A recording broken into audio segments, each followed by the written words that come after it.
Let's talk about Akshainie.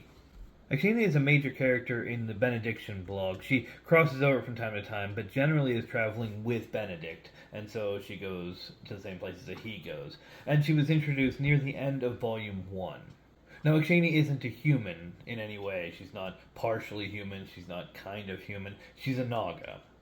Just straight up, she's a spiritual being that is embodied in a human form most of the time.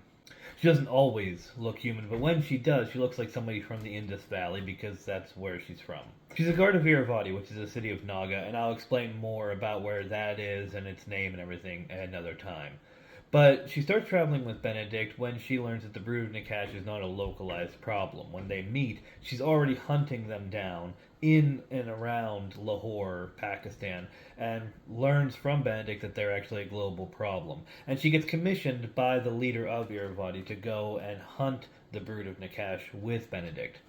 Now, since she's operating under the commission of her authority and Benedict is operating under the authority of the Catholic Church, they both kind of view themselves as being kind of in charge and view the other one as a sidekick to what they're doing.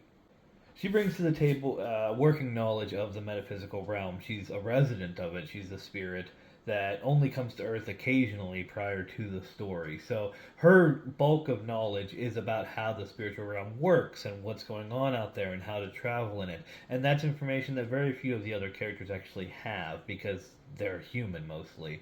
Also brings to the table a fair bit of violence. She's a guard. She carries two swords. She intends to use them. Her goal is to kill the brood of Nakash, and that's what she's going to do.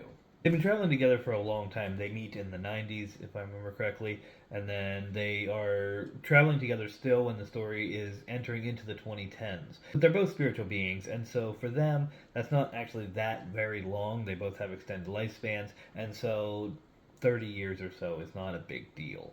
But so you watch their relationship grow throughout this time, where they kind of become friends, and there's possibility of maybe other things happening with that relationship, but obviously Benedict is a priest, and so his options are limited. Anyway, Akshainie is a really fun character to write. I hope she's a really fun character to read. Check out Tall Tales to get more of what's going on with her.